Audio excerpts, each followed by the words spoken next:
Right. Good morning and welcome to a regular meeting of a panel of utility commissioners and staff of the Public Utilities Regulatory Authority held today, Wednesday, June 7th at 10 a.m. by remote teleconference. My name is Chairman Marissa Gillette. I'm joined virtually today by my colleagues, the Vice Chairman Jack McCoskey and Commissioner Michael Karen.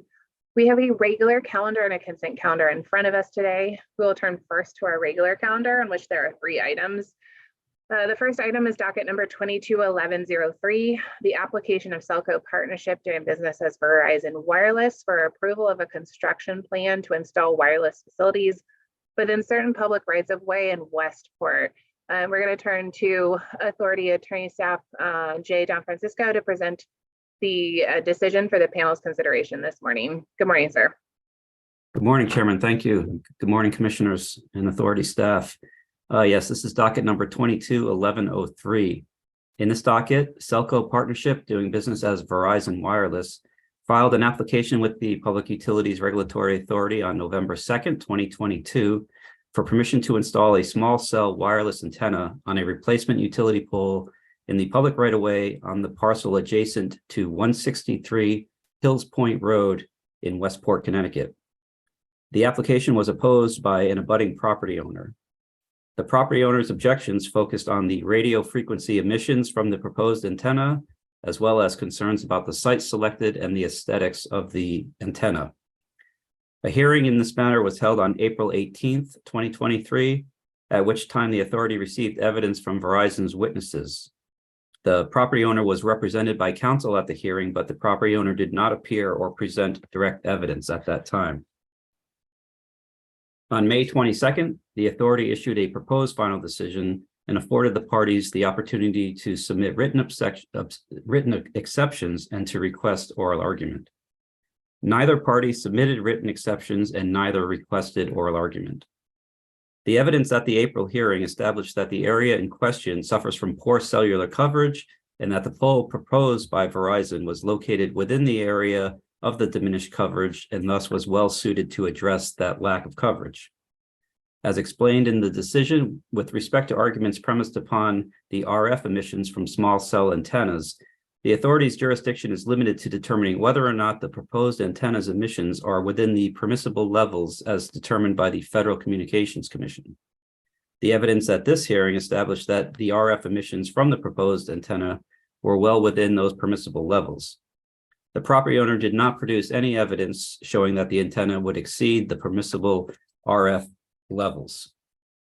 With respect to the selection of the pole on which to locate this antenna, the evidence demonstrated that the pole selected was optimally situated to address the coverage issues in this area.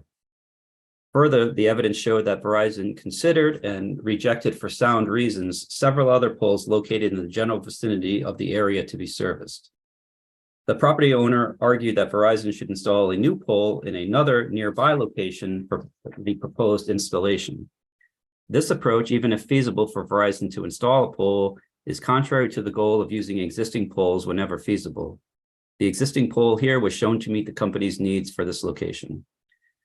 Finally, with respect to the property owner's concern over the aesthetics of the antenna, the decision notes that based on prior authority decisions in Connecticut case law, the authority does not consider aesthetics when evaluating applications to install small cell antennas in the public right-of-way. Likewise, Connecticut General Statute Section 16234 is silent on the issue of aesthetics and does not require the authority to consider the same as it reviews these applications. As such, after considering all the record evidence, including the objections, the authority finds that public convenience and necessity requires the authority to authorize the installation of the proposed small cell antenna in this docket in accordance with Connecticut General Statute 16234F. Therefore, it is recommended to the panel that we adopt this decision as a final decision of the authority. Thank you. Thank you, Mr. Don Francisco. Is there a motion? I move adoption. Second. Thank you. The decision has been regularly moved and seconded. If there are no questions or comments, I'd ask Mr. Crumpton to please take the roll. Chairman Gillette, Yes. Vice Chairman Pekoski, Yes. Commissioner Karen, Yes. Thank you. The decision has been adopted. We'll turn next to docket number 230208, the application for approval to install and operate an electric submetering system at 70 Riverside Drive in Clinton, and we'll return to Attorney Fryer to present this decision for the panel's consideration, please. Good morning, Chairman, and good morning, Commissioners. This is a delegated docket to the Office of Education Outreach and Enforcement involving an application for approval of a submetering system by Clinton Yacht Haven Condominium Association, Inc. The authority notes that the company was already submetering without approval and had been doing so for a long period of time. With respect to submetering systems, applicants must be able to meet the requirements set forth in the final decision in docket number 130126. In particular, submeters must meet American National Standards Institute accuracy criteria. The company has not demonstrated their meters can meet the required ANSI standards, and therefore it cannot meet the application requirements. On May 24th, a proposed final decision was issued with a notice of written exceptions, and no written exceptions have been filed. As a result, I respectfully request that the authority adopt this decision denying the company's submetering application as a final decision.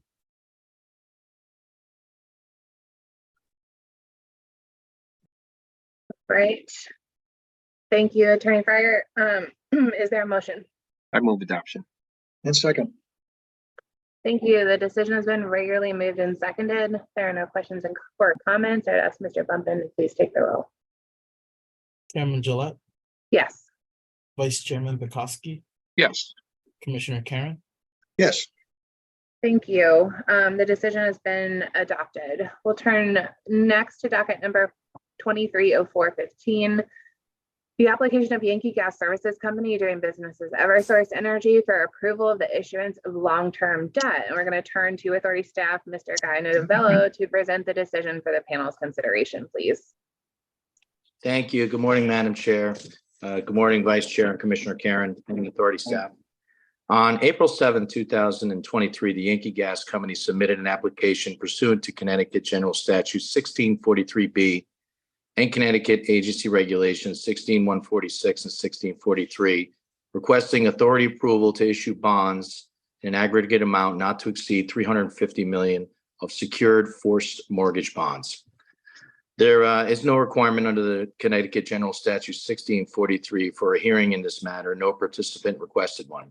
The authority issued a proposed final decision in this matter on May 23, 2023, and no written exceptions were filed. The company is requesting approval for the issuance of secured first mortgage bonds in the form of one or more series with a maturity ranging from 1 to 30 years and their principal amount not to exceed $350 million. The mortgage bonds will be distributed in the private market, and the coupon rate will be consistent with market rates for instruments of similar maturity and credit ratings at the time of issuance, with the condition that the credit spread above a fixed rate benchmark yield will not exceed 300 basis points. The mortgage bonds will be issued at various times, but no later than December 31st, 2024. This authorization period will begin from the date of approval by the authority through December 31st, 2024. The company proposed use of the debt is consistent with General Statute 1643B because the debt is for purposes other than paying expenses in the ordinary course of business and for the payment of dividends. The proceeds of the $350 million of long-term debt will be coupled with the company's net cash flow to fund capital expenditures and long-term debt redemptions. In evaluating a proposed debt issuance, the authority generally considers the transaction fees, terms and conditions of the debt issuance, the coupon rate and the effective yield, and the overall financial impact on the company. Here, the company proposes a series of future bond issuances rather than seeking approval for a specific debt or bond issuance. Therefore, the actual amount, maturity, terms and conditions and fees and the coupon rate are currently unknown and will be subject to prevailing market conditions at the time of issuance. The authority analyzed the effect of the notes on the company's capital structure, cost of capital, and credit rating using current market conditions for a coupon rate and traditional terms for secured debt. The authority concluded that the transaction is not anticipated to have a detrimental impact on the company's financial flexibility and the solvency ratios remain within industry parameters. Additionally, the rating agency metrics remain within the relevant rating agency benchmarks for the company's current credit rating. The company is presently rated Baa1 and stable by Moody's and A- by S&P Global. And based upon the authority's review of this transaction, I recommend this decision be adopted by the panel. Thank you, Mr. Novello. Is there a motion? I move adoption. And second. Thank you. The decision has been regularly moved and seconded. If there are no questions or comments, I would ask Mr. Bumpin to please take the roll. Chairman Gillette, Yes. Vice Chairman Bukowski, Yes. Commissioner Karen, Yes. Thank you. The decision has been adopted. We'll turn next to the consent calendar, on which there are 3 items. Is there a motion, please? Madam Chairman, I would move adoption of today's consent calendar, all 3. I will Thank- second it. Thank you, gentlemen. The consent calendar has been regularly moved and seconded. Mr. Bumpin, please take the roll. Chairman Gillette, Yes. Vice Chairman Bukowski, Yes. Commissioner Karen, Yes.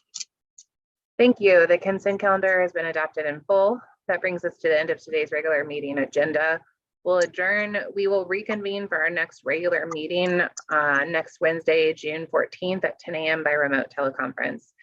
Thank you and have a great day.